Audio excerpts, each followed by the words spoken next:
బలహీనంగా ఉంది కాబట్టి అని అంటున్నారు. అంటే నిస్పృహ ఇప్పుడు సజ్జల రామకృష్ణారెడ్డి గారి మాటల్లో కనపడింది తప్ప గతంలో ఉన్నటువంటి అంత కాన్ఫిడెంట్గా ఆయన కూడా మాట్లాడలేదు. ఇప్పుడు వైసీపీయే వాళ్ళ సోషల్ మీడియాలో వాళ్ళు ఏం ట్రోల్ చేస్తున్నారు, చంద్రబాబు నాయుడు గారి మీద కేసులు పెడుతున్నారు, త్వరలో మళ్ళీ ఇంకోసారి అరెస్ట్ చేయబోతున్నారు, అందుకని చంద్రబాబు నాయుడు గారు వెళ్ళి అమిత్ షాని కలిసి డిస్కస్ చేయడం కోసం వెళ్ళారు, ఆయన్ని శరణగొడటానికి వెళ్ళారు తప్ప పొత్తులు గిత్తులు వ్యవహారం లేదు, ఆయన్ని మరొక కేసులో అరెస్ట్ చేస్తున్నారన్న ఉద్దేశంతో ఆయన వెళ్ళి కలిశారు అని చెప్తున్నారు. ఈయన వెళ్ళి అపాయింట్మెంట్ తీసుకుని కలవలేదు, వాళ్ళు పిలిస్తే వెళ్ళారు. నడ్డా గారు ఫోన్ చేసి అమిత్ షా గారితో మీటింగ్ ఉంది, మిమ్మల్ని ఇన్వైట్ చేయమన్నారు, మీరు రాగలుగుతారంటే వస్తానని చెప్పినప్పుడు పలానా టైం అది మళ్ళీ మేము కమ్యూనికేట్ చేస్తామని టైం అది ఫిక్స్ చేస్తే అప్పుడు వెళ్ళారు. ఈయన కేసుల గురించి వెళ్ళలేదు. అయితే ఈరోజు ఇప్పుడు అంటే నిన్న ఆ మీటింగ్ అయ్యి వచ్చింది. ఇన్నర్ రింగ్ రోడ్ కేసులో ఇన్నర్ రింగ్ రోడ్ కేసులో జగన్మోహన్ రెడ్డి గారు దాని మీద ఛార్జ్షీట్ ఫైల్ చేశారు. దాంట్లో చంద్రబాబు నాయుడు గారిని, అట్లాగే మాజీ మంత్రి నారాయణ గారిని, లింగమనేని రమేష్ గారిని, వారితో పాటు మరికొందరు పేర్లు కూడా ఇన్నర్ రింగ్ రోడ్ కేసులో సిఐడి ఇచ్చేసింది. 10-15 రోజులు నోటిఫికేషన్ వచ్చింది.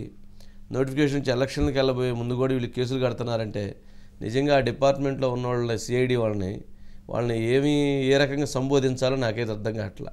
పోలీసు ఉద్యోగాలు ఉంటే ఉన్నాయి కానీ కొంచెము పోలీస్ శాఖకి, ఆంధ్రప్రదేశ్ పోలీస్ శాఖకి గౌరవం ఉంది. ఇప్పటివరకు చాలా గౌరవం ఉంది, చాలా మంచి ప్రతిష్ట ఉంది. ఇప్పటివరకు కాదు, కొద్ది కాలం వరకు. మరీ వీరి రకమైనటువంటి చేష్టల ద్వారా, ఈ రకమైనటువంటి జుగుప్సాకరమైనటువంటి పనుల ద్వారా వారి యొక్క విలువని, వారితో పాటు ఆ శాఖ యొక్క పరువు ప్రతిష్టలని, ఆ శాఖకు ఉన్నటువంటి గొప్పతనాన్ని, ఆ శాఖకు ఉన్నటువంటి దీన్ని రోడ్డున పడేయొద్దు, బజారు పాలు చేయొద్దు అనేటువంటిది మాత్రం చెప్పొచ్చు.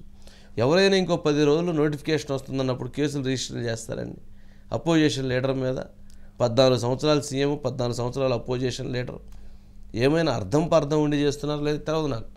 సరే, ఇప్పుడు ఏంటి మరి, ఇప్పుడు చంద్రబాబు నాయుడు గారిని కూడా అరెస్ట్ చేస్తాము, మళ్ళీ లోపల పెడతాము, ఆయన బయటికి రాకుండా ఆయన్ని, లోకేష్ గారిని, అట్లాగే పవన్ కళ్యాణ్ గారిని, వీలైతే ఇంకెవరైనా తెలుగుదేశం పార్టీ వాళ్ళని కూడా లోపల పెట్టేస్తానని జగన్మోహన్ రెడ్డి గారు రేపు మోదీ గారిని అడుగుతారు. ఇప్పుడు ఢిల్లీలో ఉండగా రేపు అపాయింట్మెంట్ అప్పుడు మరి అందరినీ నేను లోపల పెట్టి సెలక్షన్ చేస్తాను, మీరు నాకు సహకరించండి, నేనే మళ్ళీ వచ్చేటువంటి అవకాశం ఉంటుంది కాబట్టి అని చెప్పని అడిగితే, ఇంతకంటే అప్రజాస్వామికమైనటువంటి పరిస్థితులు ఈ భారతదేశంలో ఉండవేమో అనుకుంటున్నా. అలాగనగా జరిగితే ప్రజలు ఇంకొక రకమైనటువంటి తిరుగుబాటుతో ఓటింగ్ నిర్ణయిస్తారు. కాకపోతే ప్రజలు చైతన్యవంతులు కాబట్టి, ప్రజల ఆలోచన పరులు కాబట్టి నిర్ణయం తీసుకుంటారు. లేదంటే బీహార్ తరహాలో గన్నులు పెట్టుకొని పోలింగ్ బూతుల్లో మిషన్లు వాళ్ళే నొక్కేసుకొని ఎలక్షన్ చేయాలి అనేటువంటి ఒక భావజాలంతో ఉన్నారా అనిపించే విధంగా వారి వైఖరి, వారి విధానాలు కనిపిస్తున్నాయి. అది తప్పు. ప్రజాస్వామ్యం, అంత గొప్ప ప్రజాస్వామ్యాన్ని కూనీ చేయటం అనేటువంటిది ప్రజలు హర్షించరు. కావున సరే, వారి ఉద్దేశం ఏ ఉద్దేశంతో నేను వెళ్ళొచ్చు, కానీ జరుగుతున్న పరిణామాలు మాత్రం ఆ రకంగా ఉన్నాయి. సరే, మనం గమనిస్తే ఈరోజు India today mood of the nation survey ఇచ్చినప్పుడు భారతీయ జనతా పార్టీకి దేశవ్యాప్తంగా 400 స్థానాల వరకు వచ్చేటువంటి అవకాశం ఎందుకు ఉంది అనేటువంటి చెప్తూ ఆంధ్రప్రదేశ్, తెలంగాణ గురించి కూడా వాళ్ళు దాంట్లో రిపోర్ట్లో మెన్షన్ చేశారు. 25 పార్లమెంటు స్థానాలకు గాను 17 పార్లమెంటు స్థానాలు తెలుగుదేశం జనసేన కూటమికి, 8 స్థానాలు వైఎస్ఆర్సీపీ పార్టీకి వస్తాయని చెప్పారు. 45% టీడీపీకి, 41% వైఎస్ఆర్సీపీ వచ్చేటువంటి అవకాశాలు ఉన్నాయని కూడా వారు చెప్పారు. 2.1% కాంగ్రెస్కి, బీజేపీకి 1.6 ఇద్దరికి కూడా వాళ్ళు దాదాపు 2% అరౌండ్ వాళ్ళిద్దరికి కూడా వస్తుందని చెప్పారు.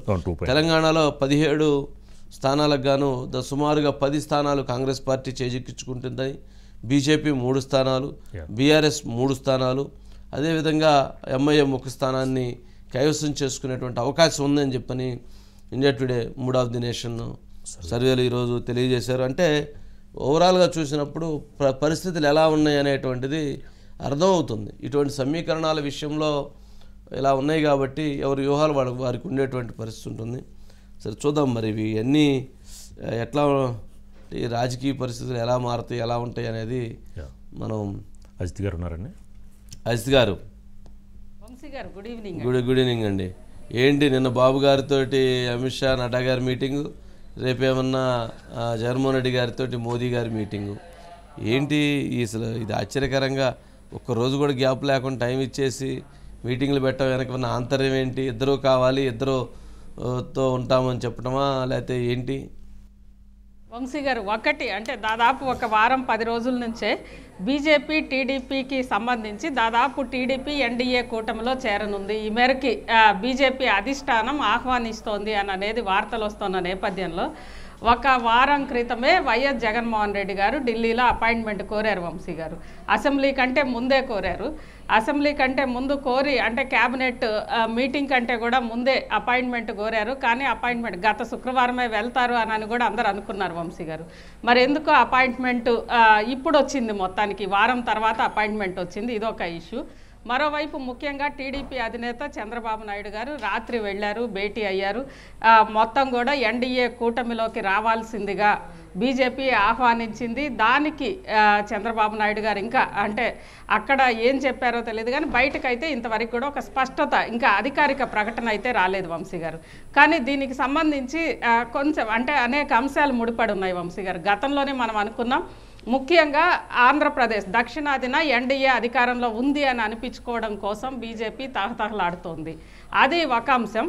అదేవిధంగా గత ఎన్నికల్లో బీజేపీ ఆంధ్రప్రదేశ్కి సంబంధించి ముఖ్యంగా ఆంధ్రప్రదేశ్ డైనమిక్స్లో టీడీపీ గనక బలహీన పడితే ఆ ఓటు బీజేపీ వైపు వెళ్తుంది, అదే వైఎస్ఆర్సీపీ బలహీన పడితే ఆ ఓటు కాంగ్రెస్ వైపు వెళ్తుంది. కాబట్టి టీడీపీ ఓటమికి పరోక్షంగా బీజేపీ కూడా సహకరించింది అని అనేది అది బహిరంగ రహస్యమే వంశీ గారు. కానీ ఆ తర్వాత జరిగిన పరిణామాలు చూస్తే ఎక్కడా కూడా టీడీపీ బలహీన పడ్డప్పటికీ, ఆ రోజు ఓడిపోయినప్పటికీ కూడా టీడీపీ ఓటు ఎక్కడా బీజేపీ వైపు వెళ్ళలేదు వంశీ గారు. అంటే బీజేపీ అంచనాలు ఎక్కడా కూడా అక్కడ కరెక్ట్ కాలేదు. టీడీపీ ఓటు టీడీపీతోనే ఉంది.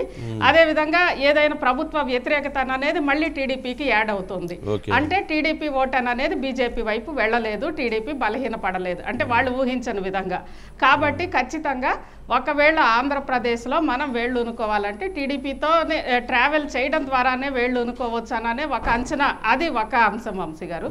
దాంతోపాటు ముఖ్యంగా ఈరోజు అంటే దాదాపు 17 లోక్సభ స్థానాల వరకు కూడా టీడీపీకి వచ్చే అవకాశం ఉంది అని అనేది ఇంటెలిజెన్స్ రిపోర్ట్ దాదాపు 4-5 నెలల నుంచే కేంద్రం దృష్టికి, అమిత్ షా దృష్టికి, హోంమంత్రి దృష్టికి తీసుకొచ్చిన నేపథ్యంలోనే అప్పటి నుంచి కూడా వాళ్ళు టీడీపీతో పొత్తుకి ఇది దాదాపు సంవత్సరం నుంచి నడుస్తుంది వంశీ గారు గట్టిగా. కానీ ఒకవైపు ఆంధ్రప్రదేశ్ ముఖ్యమంత్రి అక్కడ ఉన్నారు, రెడీగా 22 పార్లమెంటు సీట్లు అక్కడ ఏదైనా ఇష్యూ వచ్చినప్పుడల్లా సపోర్ట్ చేయడానికి 22 ఉన్నాయి. కాబట్టి అది అలా ఉంచి ఇటువైపు మాత్రం ప్రయత్నాలు చేస్తూనే ఉన్నారు అన్ని రకాలుగా. సరే, అది చంద్రబాబు నాయుడు గారి దగ్గరికి వచ్చిందా లేదా ఆయన ఓకే సరే చూద్దామని అనిపించే విధంగా ఇంకేమన్నా వేరే ప్రయత్నాలు చేశారా ఇవన్నీ తెలియదు. కానీ మొత్తానికి ప్రయత్నం వాళ్ళ దృష్టిలో అయితే దాదాపు సంవత్సరం నుంచే టీడీపీతో కలవాలనేది ఉంది వంశీ గారు. మొత్తం మీద దానికి రాత్రి ముహూర్తం పడింది అని అనేది మనం అనుకోవచ్చు. ఇటు అంటే బీజేపీకి టీడీపీతో కలవడం ద్వారానే ఆంధ్రప్రదేశ్లో ఒక వేదిక, గ్రౌండ్ అని అనేది వస్తుంది అనేది అర్థమైంది వంశీ గారు. అయితే మరోవైపు ఇక్కడ వైఎస్ఆర్సీపీ వంశీ గారు టీడీపీకి బీజేపీతో కలవాలని ఉందా, బీజేపీకి టీడీపీతో కలవాలని ఉందా? ఇది విన్ విన్ సిచ్యుయేషన్ వంశీ గారు. ఒకటి బీజేపీ 53 రోజుల పాటు జైల్లో పెడితే ఎందుకు ఎవరు పెద్దగా రెస్పాండ్ కాలేదు అజిత్ గారు? దీనికి వంశీ గారు మనం ఇంతకు ముందు కొంత అంటే దీంట్లో కొన్ని నిర్మోహమాటంగా చెప్పుకోవాలి అంటే ఇటు టీడీపీ కలిసే విధంగా చేయించే ప్రయత్నాలు కూడా ఉండొచ్చు కదా వంశీ గారు. ఎందుకంటే అది ఎక్కడైనా కేంద్రంలో అది ఏ ప్రభుత్వం ఉన్నా కానీ కేంద్ర ప్రభుత్వంలో లేదా జాతీయ పార్టీ కేంద్రంలో అధికారంలో ఉన్న పార్టీ ఎప్పుడైనా కానీ ఇక సామధాన భేద దండోపాయాలు అంటారు కదా వంశీ. అంటే అంత పరిస్థితి లేదనుకుంటా కదా. అప్పటికే చంద్రబాబు నాయుడు గారు కొంత బీజేపీ తోటి దగ్గర కావటానికి ఆ ప్రయత్నాల్లో ఉన్నట్లున్నారు కదా. ఇటు చంద్రబాబు నాయుడు గారు ఉండడానికి కారణం ఒకటి ఆంధ్రప్రదేశ్లో ఉన్న పరిస్థితి వంశీ గారు. మరి అన్నిటికీ బిల్లులకి సపోర్ట్ చేశారు, అన్నిటికీ ఇచ్చారు. మరి అన్నిటికీ ఇచ్చి అన్ని సపోర్ట్ చేసిన తర్వాత కూడా సరే జగన్మోహన్ రెడ్డి గారు లోపలేసిన తర్వాత 53 రోజుల పాటు మరి ఎందుకు వారి మౌనం? ఎక్కడ వారు ఇది కరెక్ట్ కాదు, సీనియర్ పొలిటీషియన్ని ఆ విధంగా చేయటం అనేటువంటి విషయంలో ఎందుకు మాట్లాడలేదంటారు? అది అంటే ఒకటి ఆ ముందే మనం ఎందుకు మాట్లాడాలి? ఆ బార్గెయినింగ్ వంశీ గారు, ఒక బీజేపీ ఆంధ్రప్రదేశ్లో బలహీనంగా ఉన్న పార్టీ, చాలా నామినల్గా మాత్రమే ఉన్న పార్టీ. నామినల్గా ఉన్నప్పుడు వాళ్ళకి బార్గెయినింగ్ కెపాసిటీ ఎలా వస్తుంది అంటే బలమైన వాళ్ళకి బలహీనమైన పరిస్థితులు ఎదురైనప్పుడు వస్తాయి. అంటే మన బీజేపీ లీడర్ ఒక ఆయన చెప్పారు, అంటే 100 ఎమ్మెల్యే సీట్లు 15 ఎంపీ సీట్లు అడిగినట్టున్నారు. అలాగా మీరు అనేది బార్గెనింగ్ అంటే? బార్గెనింగ్ అలా ఉండకపోవచ్చు వంశీ గారు, ఎందుకంటే బీజేపీకి పూర్తి స్థాయి 100 సీట్స్ ఇస్తే తర్వాత ఏమవుద్దని అనేది కూడా బీజేపీకి క్లారిటీ ఉంది వంశీ గారు. కాబట్టి అవి ఖచ్చితంగా 20 లోపలే ఉండొచ్చు. అంటే 20 కూడా కాదు, జనసేన అండ్ బీజేపీ వీటన్నిటికీ కలిపి 3 సీట్ షేరింగ్లో సింహభాగం అనేది టీడీపీ. అది ఎందుకంటే టీడీపీ తోటి వీళ్ళు పొత్తు కలుపుకుంటున్నారు కాబట్టి సెకండ్ జనసేనకి ప్రాధాన్యత ఇచ్చిన తర్వాతే బీజేపీ సీట్ షేరింగ్ ఉంటుంది వంశీ గారు. బీజేపీ కూడా లోక్సభ సీట్లు బీజేపీకి ముఖ్యం కాబట్టి పార్లమెంటు కొంచెం ఎక్కువ అడిగే అవకాశం ఉంది. దానికి అనుగుణంగానే అక్కడ మొత్తం కూడా ఒప్పందాలు కూడా కుదిరే అవకాశం ఉంది వంశీ గారు. ఇక్కడ ముఖ్యంగా చంద్రబాబు నాయుడు గారికి గత ఎన్నికల తర్వాత జరిగిన పరిణామాలు అన్నీ కూడా ఆయన వెంటాడుతున్నాయి వంశీ గారు. ముఖ్యంగా గత ఎన్నికల్లో బీజేపీ పరోక్షంగా వైఎస్ఆర్సీపీకి అందించిన అండదండలు ఒకటి, అదేవిధంగా అసలు ఈసారి ఎలక్షన్ అనేది ప్రజాస్వామ్యయుతంగా చేసుకోగలమా, ఆ తర్వాత వైఎస్ఆర్సీపీ అధికారంలోకి వచ్చినాక జరిగిన అన్ని ఎలక్షన్స్ వంశీ గారు, ఒకటి పంచాయతీ కానీ మున్సిపాలిటీ కానీ అవన్నీ కూడా ఎలా జరిగినాయో చూసాం. సరే గ్రాడ్యుయేట్స్ అంటే వాళ్ళంతా చదువుకున్నోళ్ళు తిరగబడ్డారు, అయినప్పటికీ కూడా అవి కూడా ఎలా జరిగినాయో చూసాం అన్ని ప్రయత్నాలు చేసినప్పటికీ కూడా. అలాంటిది కొంత ఎన్నికలు ప్రజాస్వామ్యయుతంగా జరగాలి అని అంటే కేంద్రంలో ఉన్న ఒక జాతీయ పార్టీ సపోర్ట్ అవసరమా అనేది ఖచ్చితంగా టీడీపీ అధినేత భావిస్తున్నారు వంశీ గారు. దాంతోపాటు ప్రభుత్వ వ్యతిరేక ఓటు చీలకూడదు అనేది పవన్ కళ్యాణ్ కన్విన్స్ చేస్తున్నారు. ఈ 2 అంశాలు కూడా అక్కడ నడుస్తున్నాయి వంశీ గారు, ఎందుకంటే పవన్ కళ్యాణ్ ఆల్రెడీ ఎన్డీఏలో ఉన్నారు కాబట్టి. మరోవైపు బీజేపీకి మాత్రం ఖచ్చితంగా సౌత్ నుంచి కనీసం ఒక 10 లోక్సభ స్థానాలన్నా వాళ్ళకి కావాలి. నార్త్ ఈస్ట్ నుంచే 20 లోక్సభ స్థానాలు వస్తాయి అని చెప్పి ఆలోచిస్తున్నప్పుడు సౌత్ నుంచి సొంతంగా 10 స్థానాలు కావాలి వంశీ గారు. సరే మిత్రపక్షాలు ఇవి పక్కన పెట్టినా సొంతగా వాళ్ళకి 10 స్థానాలు కావాలంటే కనీసం ఒక 6 స్థానాలలో 4 స్థానాలైనా ఆంధ్రప్రదేశ్ నుంచి రావాలి. సరే ఇక్కడ తెలంగాణలో ఈసారి పెరిగే అవకాశం ఉంది కాబట్టి 10 స్థానాలు ఈసారి 2 సార్లు ఆల్రెడీ పవర్లో ఉంది కదా వంశీ గారు. ఎంత రామాలయమా, రాముడి సెంటిమెంటా, లేదా నార్త్లో ఊగిపోతున్నా కరెక్ట్గా ఎలక్షన్ నాడు ఎలా ఉంటుంది, ఎందుకంటే 2 టైమ్స్ యాంటీ ఇంకంబెన్సీ అనేది కొంత ఏ పార్టీకైనా, అక్కడ బీజేపీ కాదు ఎంత సమర్థవంతంగా చేసిన పార్టీకైనా యాంటీ ఇంకంబెన్సీ అనేది తప్పదు. ఆ యాంటీ ఇంకంబెన్సీ ఎలా అంటే ముందు కీడెంచి మేలించాలంటారు కదా వంశీ గారు, ఖచ్చితంగా. కాబట్టి మిగిలిన రాష్ట్రాల్లో అంత పాజిటివ్గా లేనప్పుడు ఇక్కడైనా తెలుగు రాష్ట్రాల్లోనే ఈరోజు బీజేపీకి కొంత ఆశలు ఉన్నాయి, ముఖ్యంగా తెలంగాణలో కానీ సరే టీడీపీ రూపంలో అక్కడ ఆంధ్రప్రదేశ్లో. ఇది ఒక అంశం వంశీ గారు. మరోవైపు ఇటు వైఎస్ జగన్మోహన్ రెడ్డి గారు ఇప్పుడు కూడా అత్యంత స్నేహపూర్వకంగానే ఉన్నారు వంశీ గారు ఇక్కడ. అంటే మొదటి నుంచి కూడా ఆయన కాంగ్రెస్ మీద యుద్ధం అన్నారు. ఆ రోజు కూడా పరోక్షంగా ఒకవేళ ఏమన్నా సపోర్ట్ ఉండుంటుందేమో తెలియదు. సరే మొత్తానికి అధికారంలోకి వచ్చినాక 5 ఏళ్ళు కూడా పూర్తి స్థాయిలో సహకారం వంశీ గారు. ఎందుకంటే మనకి ఈవెన్ రాష్ట్రపతి ఎన్నికల సందర్భంగా కూడా ఎలక్టోరల్ కాలేజ్లో గుజరాత్ కంటే కూడా హైయెస్ట్ ఓట్ బ్యాంక్ అనేది బీజేపీకి ఆంధ్రప్రదేశ్ నుంచి ఉంది. అంటే దీనికి కారణం 100కు 100% మొత్తం కూడా ఆంధ్రప్రదేశ్ ఓట్లన్నీ కూడా బీజేపీకి పడతాయి. అంటే ఇక్కడ పవర్లో ఎవరు వచ్చినా కానీ వాళ్ళకే ఉంటుంది వంశీ గారు. కానీ వైఎస్ జగన్మోహన్ రెడ్డి గారు ఎటు పోరు, ఆయనకు వచ్చే పార్లమెంటు స్థానాలు అనేవి అవి ఏ క్షణమైనా మనకు వస్తాయి. కానీ టీడీపీకి సంబంధించి ఇలా కూటమిలో చేర్చుకోవటం ద్వారానే, ఒక ఒప్పందం చేసుకోవటం ద్వారానే పదిలపరచుకోవచ్చు అనేది బీజేపీ వ్యూహం వంశీ గారు.